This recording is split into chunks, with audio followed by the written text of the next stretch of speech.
வருவாருன்னு கையில வச்சுக்கிட்டு இருக்கு. இவர் இன்னும் காணோம். இந்த டயத்துக்குலாம் வந்திருப்பாரு. சரி வரட்டும். தண்ணி தொட்டி தேடி வந்த கண்ணு குட்டி நான். இந்த வருதுல இத கொண்டே முதல்ல பாகிஸ்தான் பாட்டில விட்டுட்டு வரணும்.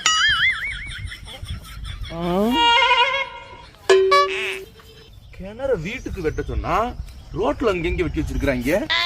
ஏதோ நான் தெளிவா இருக்க போய் ஒரு அட்ஜஸ்ட்மெண்ட்ல போறேன்.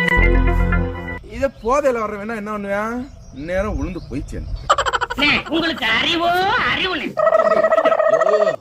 24 மணி நேரம் தொடச்சுக்கிட்டே தான் இருப்பியாடி. இப்படி தொடச்சு தாண்டி என் கையில 10 ரூபா கூட நிக்கவே மாட்டேங்குது. ஆமா இல்லனால அப்படி கட்டு போட்டு பீரோ நிறைச்சு வச்சிருக்க போறீங்க. வயிற்றுல கலப்பாம போயிருக்காங்கட்டு. ஆமா வீட்டுல இருந்து போய் 10 ரூபா கூட காசு இல்லாம போறீங்களே. இப்படி போதையில வந்திருக்கீங்க. எங்க இருக்கு வந்து உங்களுக்கு காசு? அதுக்கெல்லாம் ஒரு மகராசி வேணும்டி. மகராசி